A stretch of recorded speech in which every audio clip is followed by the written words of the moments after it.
phone, so that'll Okay. take just another few seconds. And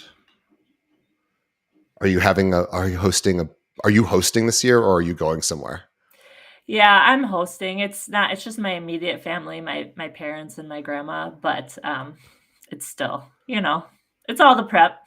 Oh, And I'm totally. kind of I'm kind of an overachiever, so I'm like, gotta make all the things, even though I don't. But Yeah, we I don't know why we're making my mom same sort of situation, but my mom is making all well, we'll be helping out, but we'll all be making all the sides here. I'm like, Mom, let's order the sides. Like, no reason to make all the sides, but I'm in charge of the turkey. I always get to do the turkey, but the turkey's the easy part. Like, that's the easiest one of them all because I set it. We get it spatchcocked, so we get it like cut flat, so it lays. It's oh, like without the backbone, so it lays flat. And then the reason why people do that is because it cooks a lot faster. So we'll cook like a 20-pound turkey in like an hour 40, like in the oven. It's crazy. So you yeah. don't get to put things in there's no cavity, but I don't put things in the cavity anyway. So Who just cares? Yeah. I just want to get it done fast. All right. Well, anyway, here we go. I think we're live. Everything looks good and awesome. All right, here we go. Sorry, one second.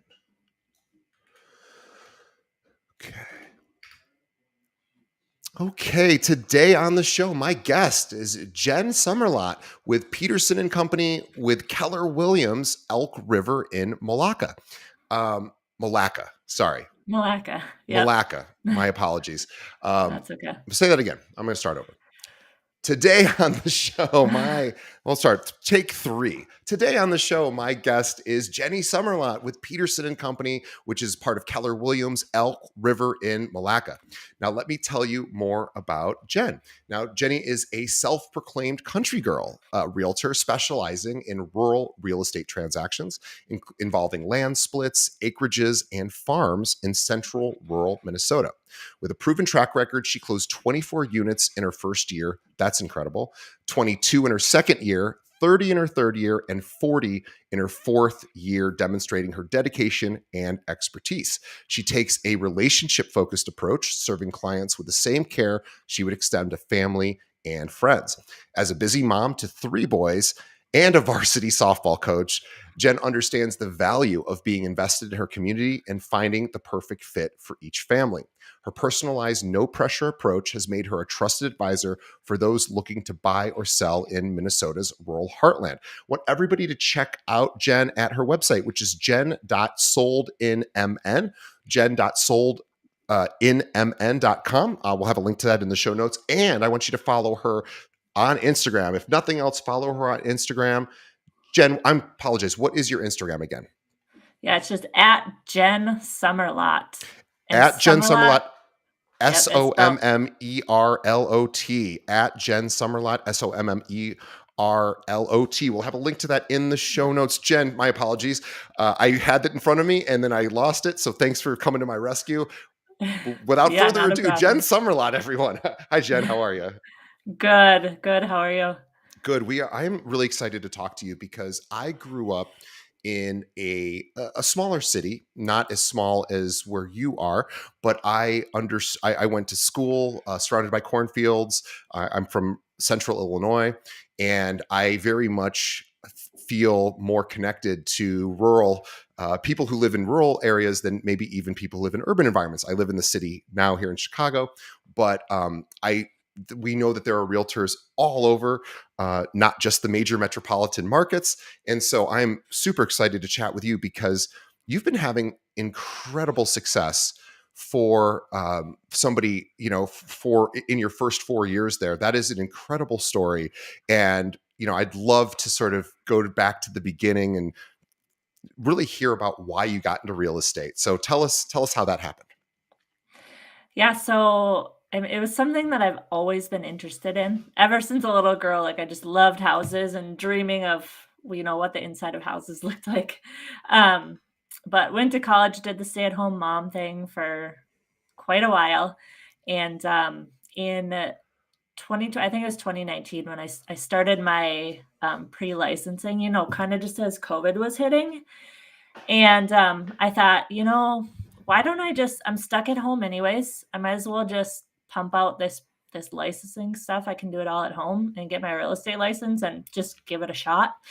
Um, I definitely didn't expect to have the kind of success that I've had so far. I thought it would just be, I'd sell a couple houses a year and have a little bit of side income. Um, but it just took off right away. So that's how I did it. Stuck at home during COVID and thought, why not? Well, probably a lot of our audience is like, "Oh, it didn't just take off for me right away." So I want to hear a little bit about how you made that happen because you don't live in an area where there's you live in a town with a population of 3,000, and of course you service beyond that, not just that town, but you are in a very rural area.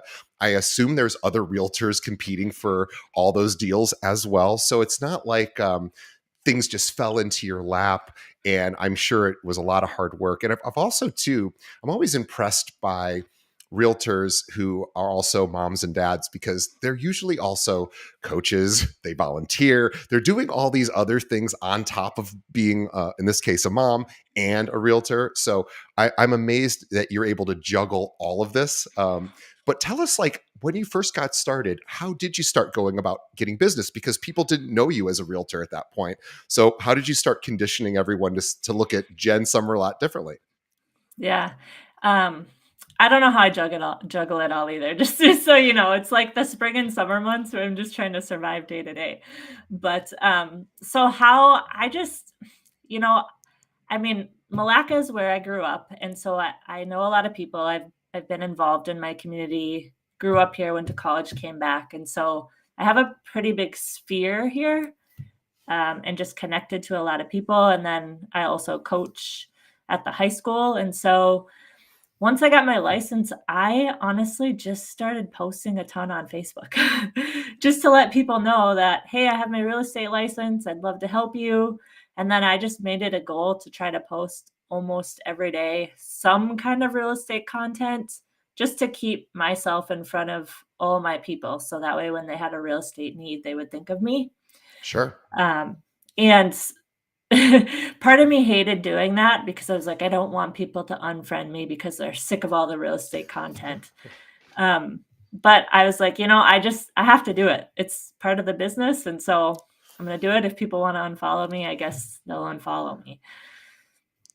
I'm guessing probably nobody did unfollow you, but it is something that a lot of agents struggle with, right? We do sort of think about that. We think, gosh, if I start posting content on my personal page, maybe if for those of us that don't have a separate business page on Facebook, if we're doing it on our personal, that is something to think about. When you were posting content when you first got started, was it content? I mean, I'm assuming it wasn't just listed, just sold because you were new and you probably didn't have just listed, just sold, those kind of types of posts. So what types of content were you posting? Was it content that would be useful to people in your area? Yeah. So I would post like informational stuff that would help them as far as interest rates or, if interest rates go down, this is what's going to happen to home values or, those types of things. A lot of the, I guess, stuff that we think we aren't experts in, like I would post that just to, stay top of mind and show that I knew what I was doing in real estate. One of the other things that I did for a while that I've kind of gotten away from that I should get back to is just like Friday Find. So I would just post a deal that I thought was a good deal, Oh, whether that was in that's my cool. area or whatever. Um, yeah, and just say, you say who it's listed by, but if you're interested in it, reach out to me just to keep people like houses, no matter what, if you're the listing agent or not. And then once I started doing more deals, it was the client reviews and the just listed, just sold, the story of the transaction, stuff like that. Yeah, that all perfectly makes sense. And I want to talk about today's market because you had some great success in your first 4 years, and you're continuing to have success. As you've sort of progressed through your career, What are some of the ways that you think, or what are some of the things you do that maybe separate you from, and you don't have to mention names, of course, but maybe other competition? What are you doing differently than the competition? Yeah, so I do feel like I have an opportunity in my little rural market town because a lot of the agents here are just part of the smaller brokerages and they don't focus a lot on um, just, bettering themselves as real estate agents. And that's why I chose the brokerage that I chose because I knew that I wanted to really learn how to be a professional in the business. So I think a lot of it is just operating at a professional level so that the people in my sphere and my clients really just trust me and buy into what I'm saying right away. Um, and not that there's anything wrong with, operating at a little bit more casual level, but that's not how I wanted to present myself as a real estate agent. So I think that's probably the biggest thing. And then also just being connected to the community. I mean, everyone wants to work with someone that they know, like, and trust. And if they already know that you do it, like you've won them over. You don't have to sell yourself. Yeah, I agree, and I'm also curious too. You coach softball at the local high school, and I would love to know how. Now, again, I'm sure you're not doing that for business purposes. You're doing that for the love of the sport, and because you have a passion for it. And were you a former softball player as well? Yeah, I was. Yeah, but I played in high school and college, and it's my outlet. It's just the thing that I love. I get to get away from real estate for a while, even though I don't. You can ask my girls; they'll be like, "Are you talking to a client again?" Or "You're coaching." I'm out on the base coaching, and I'm like responding to this stuff, and the girls are like, "Coach." So it's kind of funny, but they get it. And I'm So curious too, like, has it, and again, you're in a smaller community, so you're right. Everybody knows everything about everybody. At least that's how it felt growing up in the community I grew up with. Is everybody knows, and you're really visible in your community, not just because of real estate, but because you do a lot with the girls on the softball team.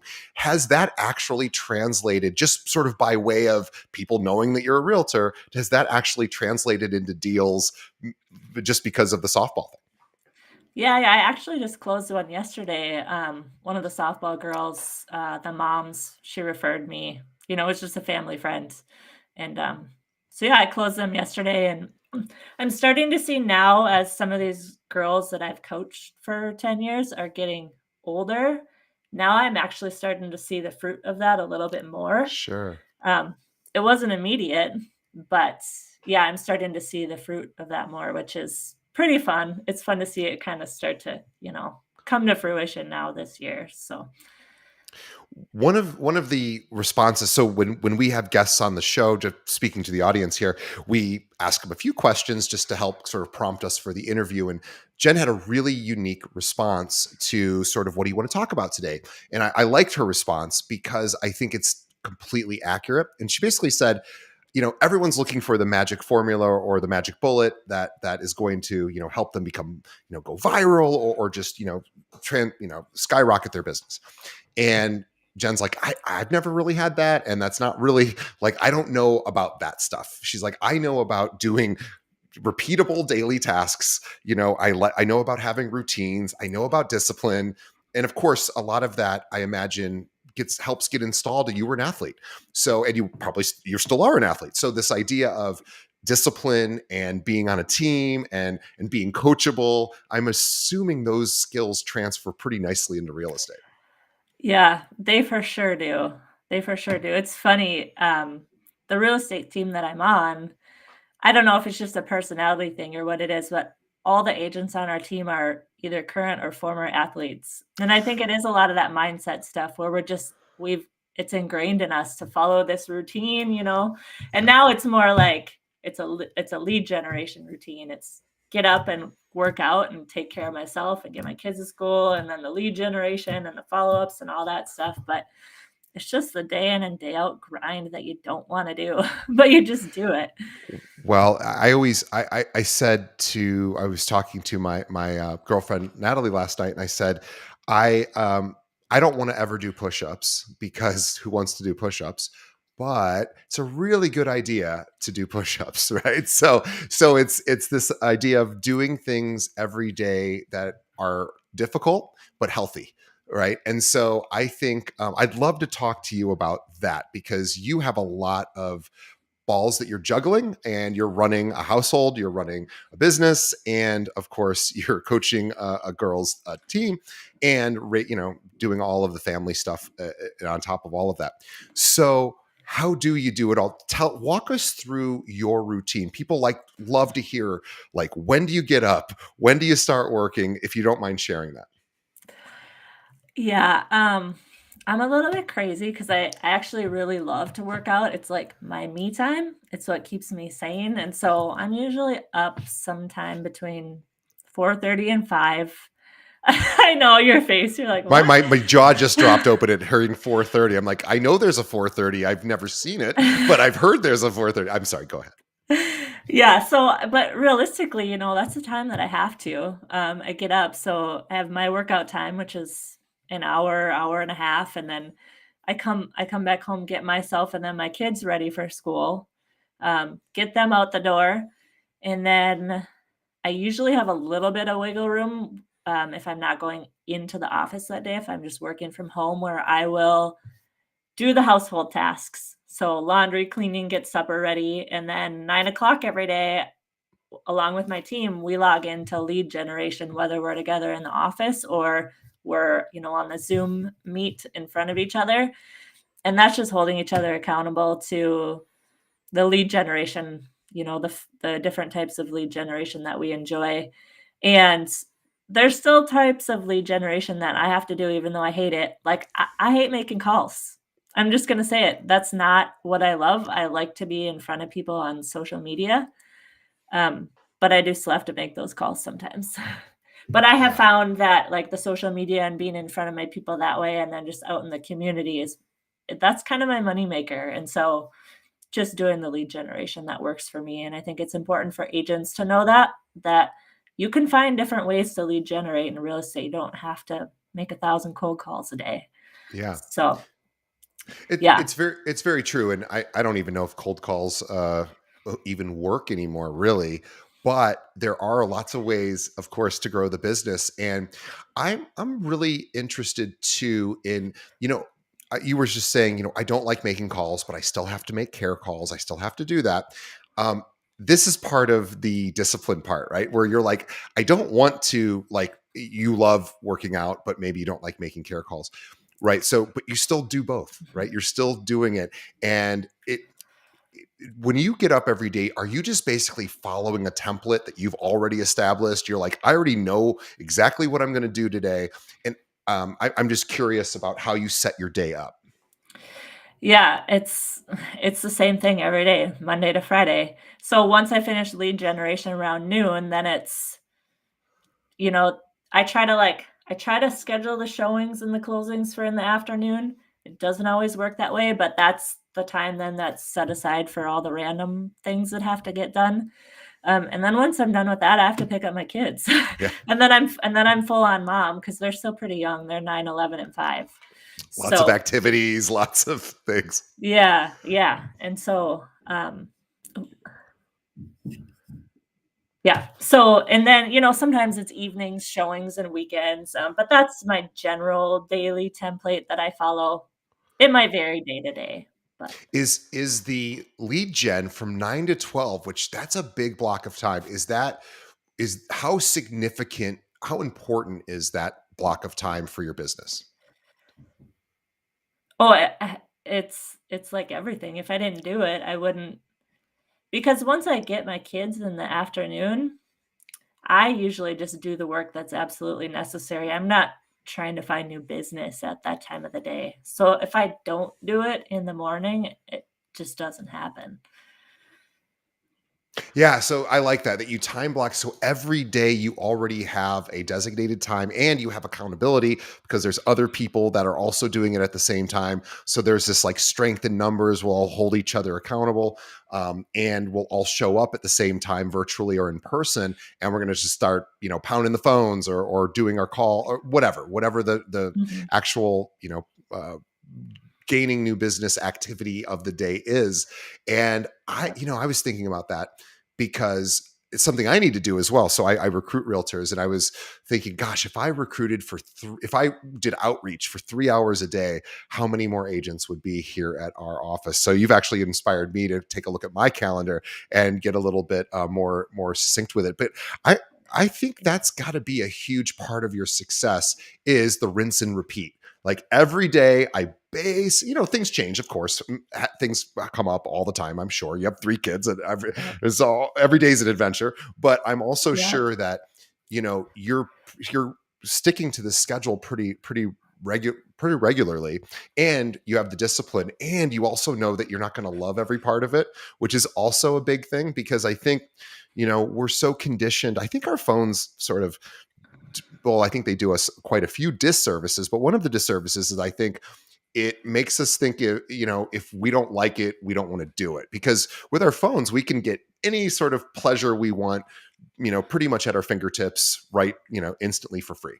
We don't have to do a lot of hard things with your phone, right? So I love the fact that you have this sort of sports background and team background, which is all about doing the hard things for the betterment of the team. And I want to talk about being coached.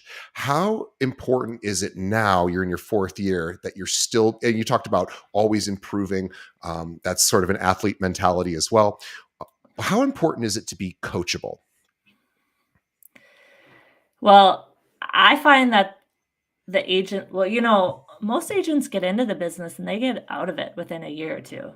Yeah. I find that the agents that get out of it are the ones that aren't coachable. They're not Yeah. willing to adapt and do the hard things that they don't wanna do Hmm. in order to find that business. So, I mean, being coachable is everything, right? In sports, as a coach, you like the kids that are coachable. You like the athletes that are coachable. And it's the same thing in real estate. Every new agent comes into the business not knowing a single thing. The stuff that we learn in those classes does not prepare us for selling real estate. And so I wanted to surround myself with agents who have been in the business for several years who I could really learn from and become as good as them and be coached by them. And so I would encourage new agents, if you don't have that, like you need to find it, especially if you're struggling to find business. If that means that you get on a team and you give up part of your commission for a couple of years just to learn the business, you are going to be so much further ahead than the agent that chooses to stay as a solo agent and is just trying to figure it out all on their own, their first couple of years in the business. And being on a team, that's definitely what's propelled me forward too, because I really feel that being on a team has just taught me how to be that next level above, the other agents in my market. Yeah, you bring up a good point. There's some expression, and I'm going to butcher it a bit, but it's something like your life is the average of the 5 people closest to you, their lives. So Yeah. some amalgamation of, the people closest to you. You're kind of a reflection of that, and basically is Yeah. what you just said. And I think that's really important to have a mastermind group. You have one, and not only do you have one, you have one with similar sort of interests. You have a athlete group, and athletes have a certain mentality. They have certain just ways of thinking that non-athletes don't have. And so I think that's probably really cool too, because not only are you around people that are looking to get better, but these are people that are like you. So it's like these are your tribe. You guys get each Mhm. other. And I think Yeah. that's also another big thing is getting on, if you're looking for a team, is finding a team that really has a similar sort of style, or maybe it makes sense to get a team that's totally different. I guess there's all sorts of different ways to do it, but I like the idea. I think the sense of feeling like this is my group, is really nice, because you sort of understand each other a little bit, and you can support each other more effectively, because you've all been through, in this case, sort of the athletic world, and how Mhm. how significant that is for your life. um I would also like to talk a little bit about, sort of, so Actually, I wanted to share a story. So you just reminded me of something. So I grew up in a smaller town, not as small as yours, as I mentioned. But before I started this podcast, we had like 100 agents here at our firm, and I thought, oh, I know somebody sister. I know the sister of somebody who's one of the top agents in my hometown. So called up the sister and I said, hey, can I interview your brother? This is before I had a show. I just want to ask him how he got to be successful. And he was closing a home every 3 days. That was his thing. And these were not high priced homes. These were like $150,000 homes on average. These, but he was doing, Mhm. 100 plus a year. He's making a really nice income. He was one of the top agents in the city. I said, how did you get to that level? And he goes, I get in every day, just exactly what you said. I come in every day at 7 or 8 o'clock. I'm the first one here. I see everyone else show up about 11, 10, 11. They kind of file in, have coffee. They're not really working. He's like, I shut my door. I prospect till noon. Exactly what you said. And then I go about my day. He's like, he goes, that's the secret of my success. And I said, well, there's more to it than that. He goes, not really. He's like, that's pretty much it. And I Yeah. said, yeah, that makes sense, because I always love this this sort of really simple statement, which is, if you want to double your business and you don't want to double your skills, then just double your prospecting. Because if you just double your prospecting and you never get better as a realtor, you will absolutely double your sales. You should also get better as a realtor, of course. But if all you do is double your prospecting, you'll basically double your business. So anyway, sorry to sort of Yeah. jump all over your interview here, but it just reminded me No, of, no, you're of some good.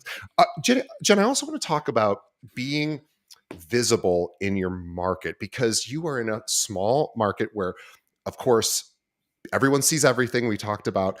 Does it feel like pressure for you to always, do you feel a sense of pressure to always be professional out in the, when you're coaching softball, or when you're, grocery shopping? Is there a sense of like, I am always, people are always observing? And does that ever come into your mind about how to act around sort of the public? A little bit, yeah. Um, and at the same time, I wanna be myself. Like, Yeah. I don't go out looking like a scrub either, but, like, and that's part of being involved in the community too, and coaching is, like, that is who I am, and I wanna attract the clients who wanna work with me because they know me and they like me, and that I felt that pressure the first couple of years in business, that I had to, like, mold myself to this person and then to that person, um, but I found that I attracted some business that I was not fun, and now after being in the business a couple years, I've just taken the pressure off myself, and I'm not pressing as hard to convince people to work with me. I'm just being myself and showing up online in the community, and those people are naturally just coming to me because, I think people like authenticity. They do. They absolutely do. And you're in a community which has limited opportunity because there's just not as many people there. So I want to talk about buyers specifically, because we believe most markets would say it's a seller's market right now, and there's lots of buyers out there who are struggling. So can you give us any tips or suggestions about what you've been doing with buyers currently, just to help get deals closed? Yeah, so, I mean, I'll try to keep it short. So it's kinda interesting because my business the past 3 years up until this year has been more listing heavy, but this past year, it's been about 50-50 buyers, sellers, so that means I've had about 20 buyers, 20 sellers, and none of my buyers have lost out in multiple offers this year. And I think it's just due to some intentionality in from the first time that I talked to those buyers, um, setting up a buyer consultation meeting with them. So that's what I do. Um, Talk to them, get them connected with the lender. We don't even talk price point or location until I can connect them with the lender and sit down with them and go over all the things that I need to go over with them in that buyer consultation. So that'll last an hour and a half to 2 hours, and I'm just unloading a ton of information on them, making sure that they're pre-approved. We go over the buyer presentation just to set them up for, the expectations of what to expect, talk about the market in their area, how long houses are sitting on the market, if they're sitting or not. If something is listed at 350 doesn't necessarily mean it's going to sell at 350. You may have to pay $10,000 more than the list price. And I talk about different buyer tools that we may use to get their offer accepted. So, you know, if we're going to ask for seller paid closing costs or not, if we're going to do escalation clause, just all those things, the different types of inspections.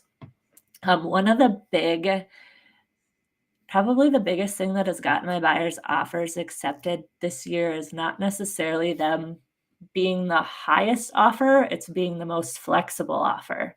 Um, Could you speak more about that? yeah, so I will always call the listing agent. If you are a real estate agent out there and you're not calling the listing agent and just building that good rapport right away, that might be why your buyer's offers aren't getting accepted. So definitely make that call. And so I just say, hey, my buyers really loved your listing at 123 Main Street. We have the opportunity to be a little bit flexible. What what exactly are your sellers looking for that you can share with me? And so I I will love ask, that. Well, I'm yeah. gonna pause it. We're gonna pause that for a second because what you said is a very very powerful phrase, and there's a presupposition in there. So what you said is, "Hey, my buyers are interested. What can you tell me from your seller? What are you willing to share with me to help get this deal closed?" Is essentially what you said. It didn't say, "Can you share with me?" You said, "What are you willing to share with me?" Which presupposes there is information to give you. And it's also an authentic, an honest question. And it shows that you really care. It shows that you're like, hey, I want to make this happen. Let me know. So it seems like a kind of a throwaway phrase, but it's a very powerful phrase because it implies I need to make this deal close. I want to work with you. Let's get this done. And Yeah. that is very exciting to a listing agent. Yeah, I mean, the biggest thing is too is like it's not a my buyers versus your sellers. It's a the buyers, the sellers. How can we make this feel good for everybody? Like I think Mhm. sometimes agents take representing their client to the extreme where it's like they It's a gotta we battle. gotta be Yeah. mean to each other, and that's not it.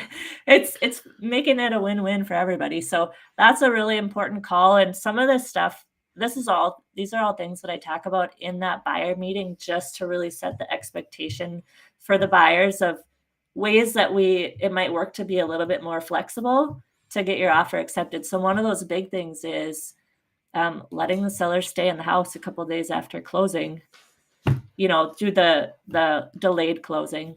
Because sometimes it's tricky to line up closings from the buying and the selling.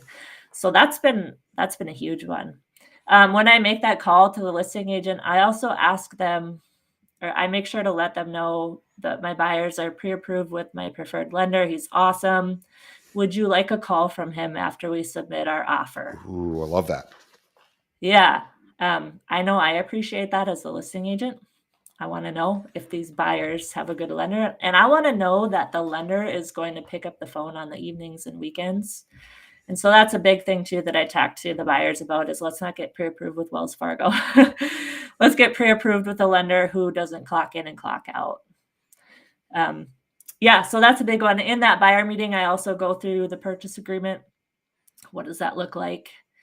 Um, and then we have that commission conversation. So that's that. Is that a new add-on because of the NAR settlement, or were you always having the commission question, or has that been the? Yeah, yeah, it's a new add-on. So the question that I ask the buyers, because I know everyone hears things differently from the news, is I say, "What do you know about how I'm going to get paid to represent you?" Oh, I like that. That's a really smart question because then you can reset that expectation or correct any misunderstanding. And I would assume the public really doesn't really understand it anyway. But go ahead and yeah, I'd love Yeah, to say more. yeah. So I get all kinds of different answers. Well, we heard we have to pay you now, or I don't know anything about it.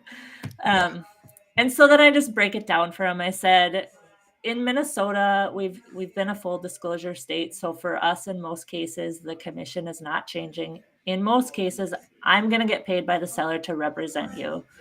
However, we do still have those circumstances where a seller is going to refuse to pay me to represent you. Um, and if that's the case, then I need to get paid somehow. And so then I talk about how, either we're going to have to maybe offer more than what the sellers are asking for to make up the difference in that commission, or you guys are going to have to come out of pocket. And um, then we talk about the different commission structures. So we actually have different levels of commissions on our team. I love that. So different levels of service based on different commission structures. Yep. Yep. So we go over that. Most people are going to pick the standard, the lowest, which is what any buyer's agent, the kind of service that they would provide anyway. But we do have a few higher levels of that with, we have an ISA that our team has that will call around to off-market properties, or just some of the above and beyond things that a lot of agents don't have access to because they're not paying for an ISA. Sure. Those types of things. So then most times people are going to choose the lowest commission. And so we sign the commission agreement, and I let them know, I say, when you guys represent me, just so you know, my job is to get you the best deal, and hopefully get the seller to pay my commission. And so my goal is to get them to pay all of it, but they might not. So you may need to pay some of it, all of it, or none at all. But at the end of the day, my job is to get you the best deal possible. Does that sound good to you? So then they sign, they choose their tiered commission, and then they know, then they have that expectation set up front. So, sometimes you have a buyer that finds a for sale by owner. And if you don't have that, so yeah. So it's been helpful. I've actually upped my buyer's agent commission with this new stuff. So yeah, well, now you can justify a little bit more of all the activities that you're doing, and you can list them out, and it's just a bit more, you know, visible, I guess. So I love that, and what I'm really hearing from you throughout your entire process working with clients is setting expectation and what we would call like coping ahead, like basically saying, here's how this thing works. Let me go through some examples of some homes that were in your price range that have sold recently in the area. Let's look at what they listed for. Let's look at what they sold for. Let's talk about how the process works. Obviously, you're having the commission question as well, which we're required to do now. And you're basically just saying, this is the process. And I was thinking too, like, when you start having that commission question, if somebody says, well, I don't remember writing a check last time I bought a home to my realtor, right? Something like that. I'm sure you have an answer for that as well, which is like, well, you were always really paying commissions. You just didn't see it. They were built into the price. Really, nothing's changed. It's just the way that the money gets to me is a little, has just shifted, but it's all coming out of the same pot essentially. So, have you run into any resistance from buyers on the commission piece of it? Actually, no. I mean, I had one set of buyers that I met with that never they didn't sign with me. They talked to another agent.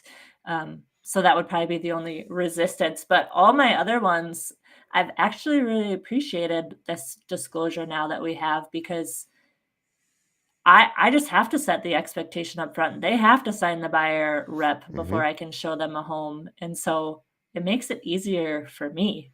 I like it because, it's law now. Like we got to do this. Sorry, guys. Like, so yeah, I like it. I suspect your secret sauce, at least initially, is having those 1.5 to 2 hour long buyer consultations. It really just setting the stage. It's not so much of a why Jen Sommerlot is the greatest agent in the area, although I'm sure you do say, here's what I've accomplished. I think it's a lot of, this is how it works. This is what you'll experience along the way. Here's how we'll deal with it. And I will tell you, it seems simple, but it is a very powerful, in my opinion, very powerful strategy, because all along the home buying and selling process, there are ups and downs, right? In every transaction, or just about, there's something that goes wrong. There's something that goes unexpected, and it gets stressful, and it gets, scary, or you get angry, or, people, it's just what happens. And I love the fact that you're basically saying ahead of time, there's going to be things that happen along the way. Here's what we're going to do to confront that.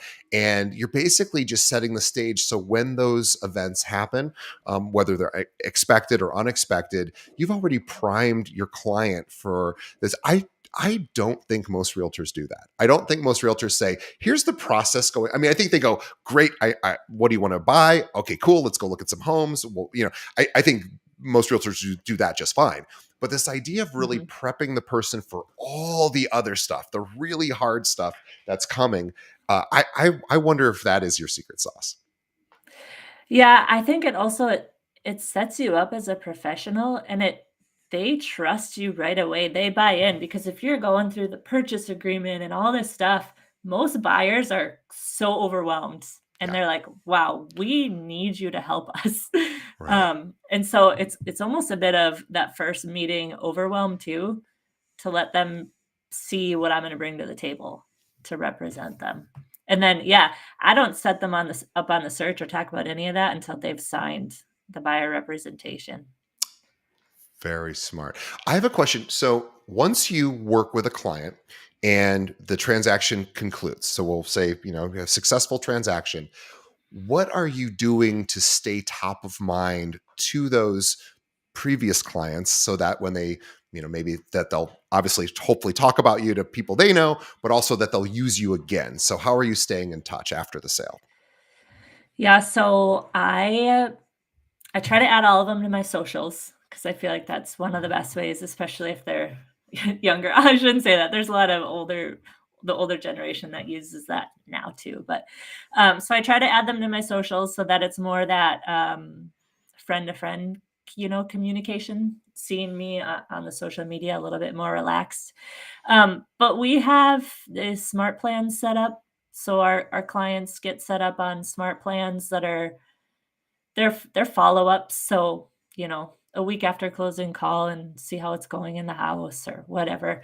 Um, every December, I make a call to all my buyers, my new buyers from that year, and make sure they've homesteaded their property. I've had a few who have totally forgotten and who have been so appreciative that I saved them a couple thousand on property taxes.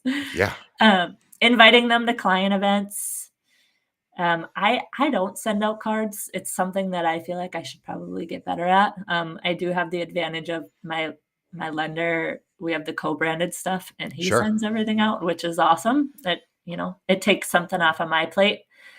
Um, and then just like those check-ins with them quarterly, and then when they go into the CRM, they're getting market updates and they're getting our 5 best things newsletter that goes out every week. So I think they get touched like 100 times a year. Wow. There's just a bunch of different touches that they're getting. And a lot of it's the automated stuff. Well, But I live here in Chicago and McDonald's is headquartered here. And I'm not in any way suggesting your business and McDonald's are analogous. But what I will say is I get hit with McDonald's uh, advertising or McDonald's branding, is what I should say, not advertising, all day long, every day because of Chicago.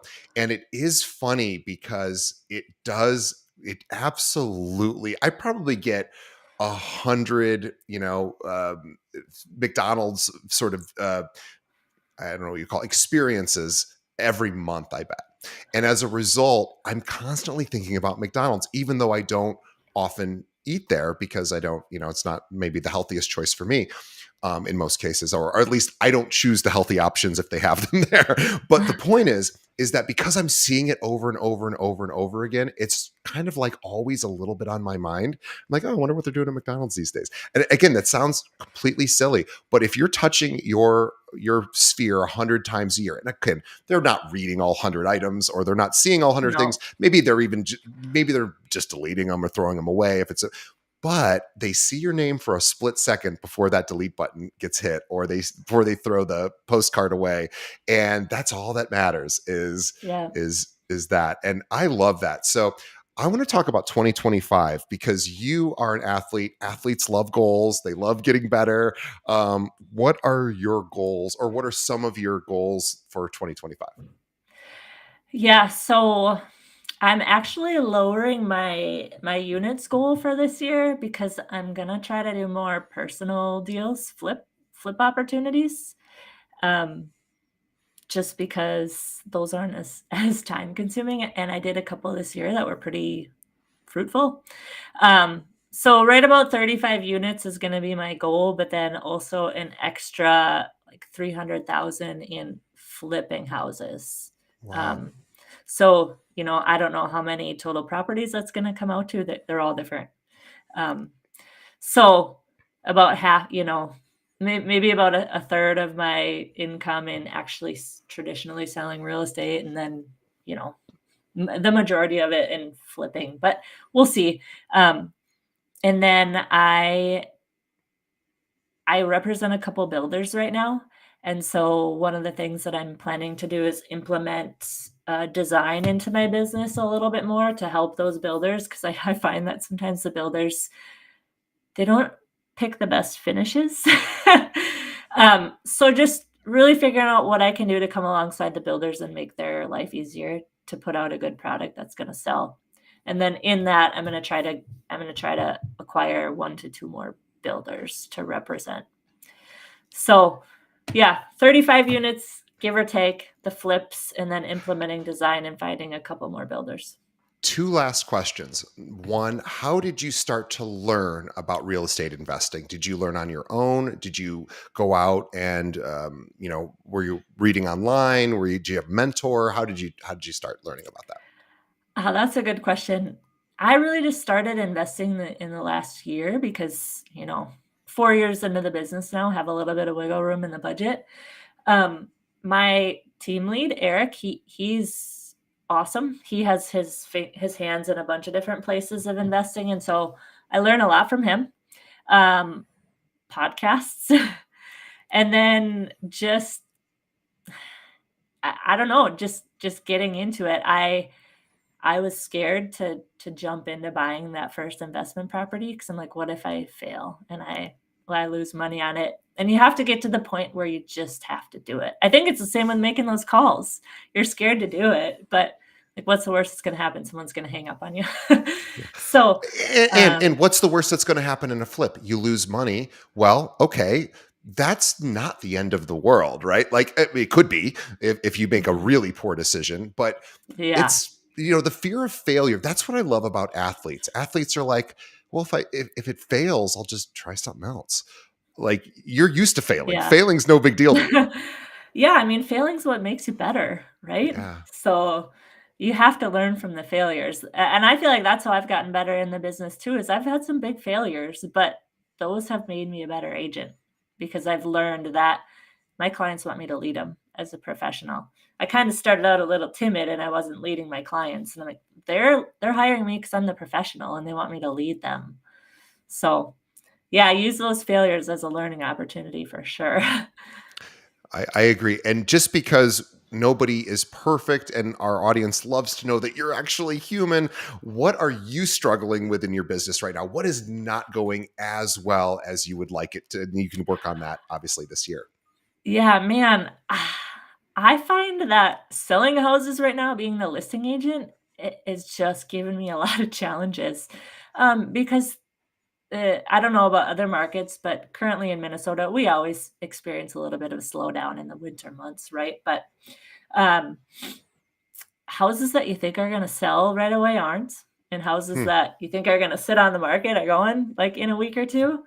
And so, I actually had, like, $29,000 in GCI fall apart 2 weeks ago Oh, because of a low appraisal. I was representing both sides. The appraisal came in $60,000 low, even though the oh, comparables that we use supported it, the purchase price. And so at the end of the day, sellers weren't gonna come down 60,000, and I didn't advise them to do that, and the buyers weren't gonna make up a $60,000 appraisal gap, and I didn't advise them to do that either. So those deals do fall apart.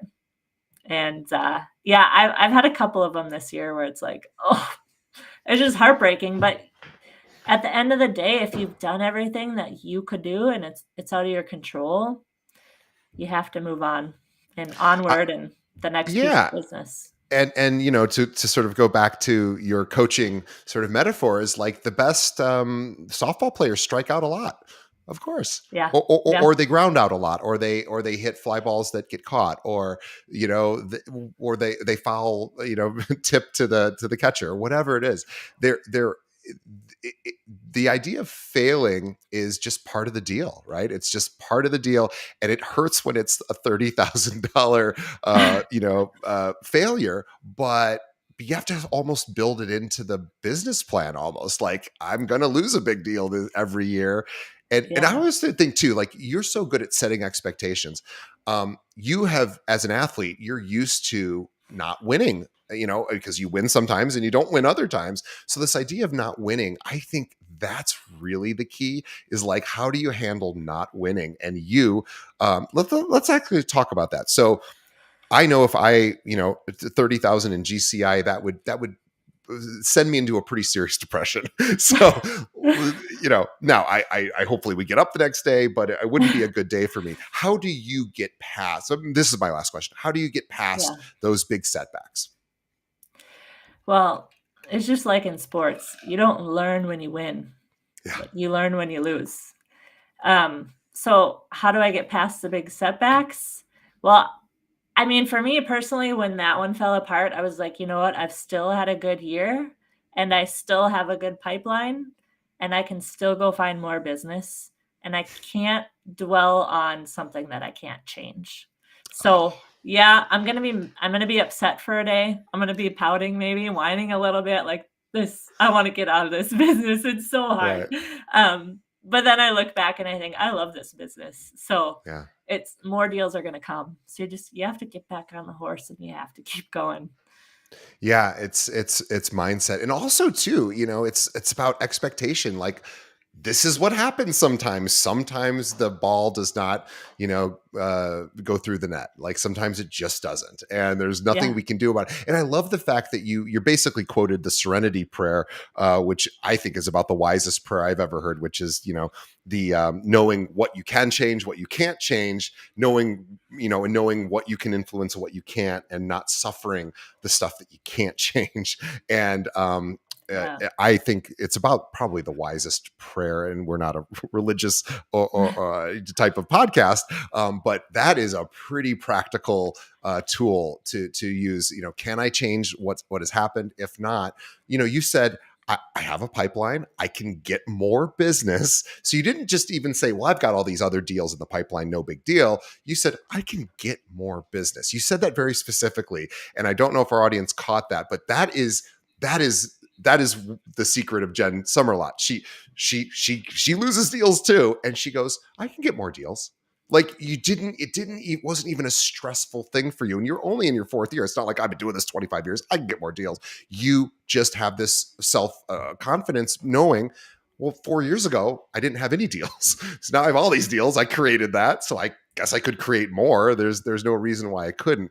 And I love Yeah. that mentality. I think that mindset is such a great mentality, because it just means, okay, I have to go do some more push-ups, I guess. I have to do some more push-ups. That'll get me more deals, whatever that version of a push-up is. And Yeah. and you're doing it from 9 to 12 every single day. So I would say, for everyone listening, we're going to let Jen enjoy the rest of her this is a holiday week, actually. We're recording this just before Thanksgiving. We're going to and by the way, Jen's making an entire meal for her family, so we're going to let her get back to not only being coach and team member and realtor and mom, but we're going to let her go back to all of her different duties, as well as being a podcast guest. But Jen, what I wanted to really, as I was listening to you talk, it sounds like structure, discipline, prospecting, and just kind of being really intentional. Like, make your life very intentional. Choose what you do. Choose these things. And then when things happen to you that are unfavorable, which happens to all of us, you are still choosing, you're still making other choices to continue on the path, right? So I think Mhm. this idea of intentionally making choices is something that, you know, maybe comes naturally or to you because you've been in sports for so long, but a lot of us, we just let life happen to us, right? Life happens. Like we lose a deal and it's like, oh, I was hoping for that, which Yeah. happens. It happens to Jen too. Yeah, it happens to you. And Oh, we it still does. can, Yeah. yeah, of course, of course. And we can move forward because again, we can remind ourselves, before this industry, I didn't have any deals, right? So I love that. Jen, I love talking to athletes because they tend to be not as much talkers as doers. And I think you are in that same group. You're just a doer. You just like put the blinders on, put me to work, get me in the gym of real estate, and I will work out, and I will come out, and I will be a little bit stronger. And that's how I see you. It's clearly how you've been building your business, and you already have your 2025 goals set up. You know what you're doing. This is all about intentionality. You're planning. So on behalf of everyone, let's thank Jen for reminding us how to run our business. This is a really, really great lesson lesson for me too. Prospect, prospect, prospect every single day. Do the hard things, and you'll get results. The good news Yeah. too is there's so many people that have come before us that we know what to do. Like we know what we're supposed to do. Thank goodness we don't have to blaze the trail, but we Mhm. have to do it. So on behalf of our Yeah. audience, I want to thank Jen for talking about just doing it and getting, continuing to build her business in addition to all the other things that she does. On behalf of the audience, thank you, Jen, for spending an hour with us to tell us how you run your business. And on behalf of Jen and myself, I want to thank the audience for listening and paying attention. And hopefully you got some great strategies and ideas about how to make your business more profitable and more efficient in 2025. So we thank you, the audience, as we wrap up 2024. And also want to tell everyone, please share this episode with another agent. Think of another agent who needs to hear from Jen, and send them a link to our website. You could do keepingitrealpod.com is where all of our podcasts can be streamed, but you don't even have to do that. Just go to any podcast directory, search for Keeping It Real, hit that subscribe button. Also, please leave us a review. It really helps us out, lets us know what you like and dislike about the show so we can keep improving. Just like Jen said, keep improving so we can keep doing a better job for you.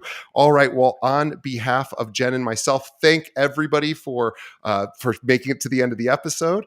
And Jen, we'll see you later, and we'll see everybody on the next episode. Thanks, Jen. Thanks for having me. Happy Thanksgiving. Happy Thanksgiving.